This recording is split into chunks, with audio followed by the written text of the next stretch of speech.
This is me not going to AWP as previously planned, which is regrettable.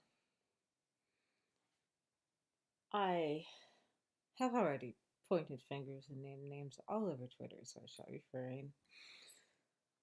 But it is what it is. I guess I stay in bed and hallucinate and get my medication when I can, and I'll be following along in all the delightful little Twitter feeds of y'all, so please don't tell me what happens.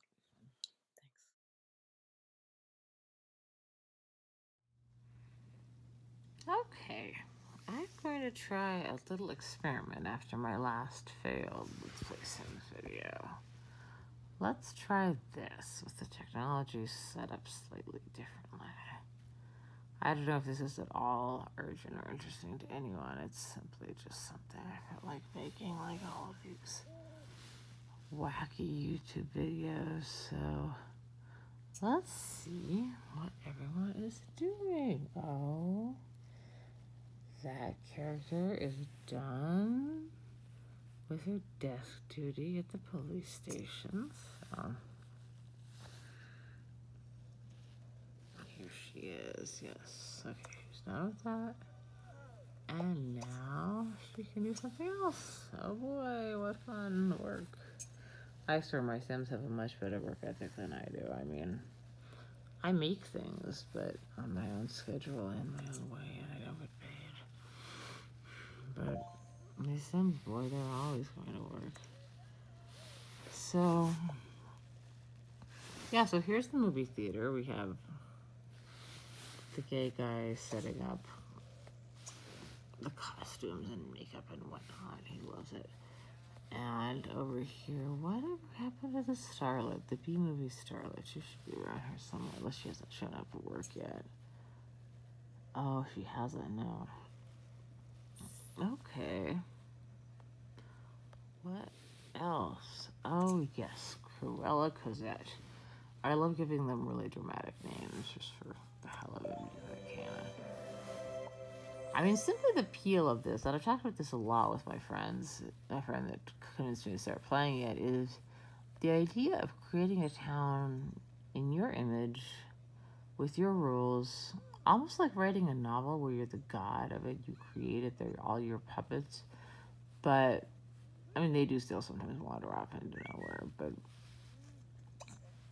it's just, there's something very appealing about that when in a world with a disabled woman, I have so little control over so many things, and including politics. I mean, this is kind of where I escape to. Well, not really the police station. Maybe more like, let me show you a nice place to escape. Let's go over here. Oh, great. Money. Thanks. Over here. And, okay. Here's the bridge, you see. So we gotta cross over to the island where the really nice houses are. Oh boy. This one's cool. You should check this out. This started out as a wizard's cottage, and then I just kind of expanded it out of this great hall, which is kind of fun. Doesn't come in the original wizard's cottage template, and I moved the bedroom.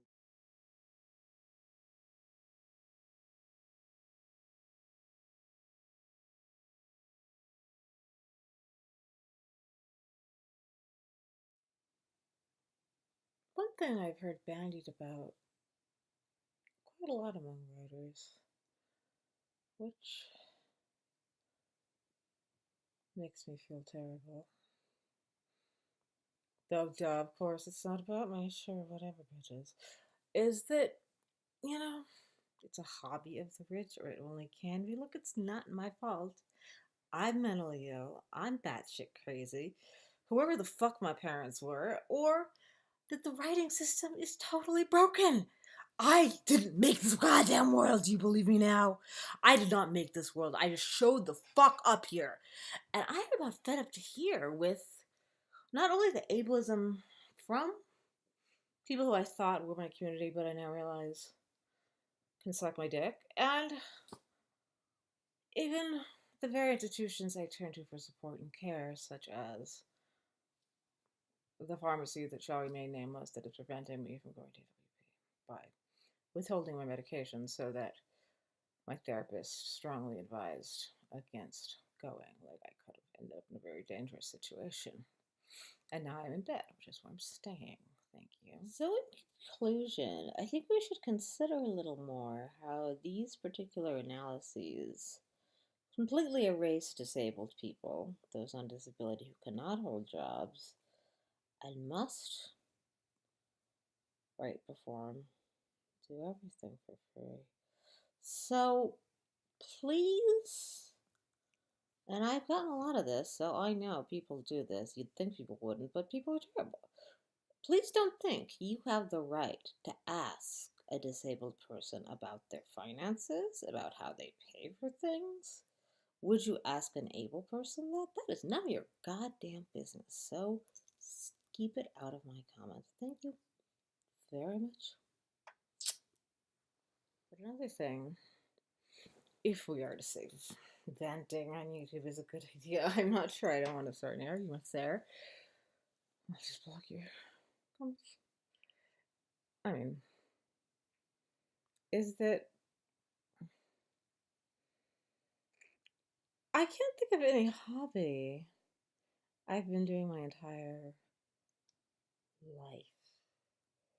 And if you think being a schizoaffective with anxiety and PTSD is a luxury, I can tell you one thing, this is all smoke and mirrors. Sure, objects exist that have come into my life, that I've hung on to all my life, but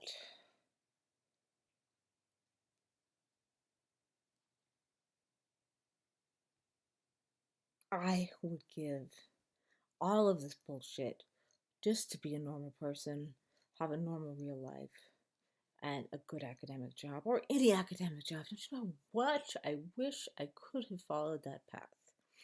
That's why I say AWP is but one of many dreams broken, including publishing all those manuscripts I've written. If we are to get the bitterness truly off our chest, which, why not? But another thing is, yeah, I want to go to one AWP again. And I've been to two. They were delightful. One was in LA, one was in when I was in MFA, which is, I guess, the time to go, I suppose. But I wanted to go to the one in Portland so badly. And I was going to read. I had arranged the reading. I'd spent a year arranging the reading, and I handed off the project to the other writers and let them carry it on, which is good. I'm very glad they are. And I was asked to read something else, kind of at short notice, by a very dear old friend. It was just looking so delightful. And for this bombshell to be constantly at the mercy of the incompetence of these rubes in my local pharmacy is absurd, abhorrent, and if I wasn't so used to being told no and having to suck up to unacceptable things and accept them, I might object. People have told me I could sue. Well, I know that. I've consulted with my lawyer, but so I'm up for fun. Drive the cat nuts. My aunt gave me this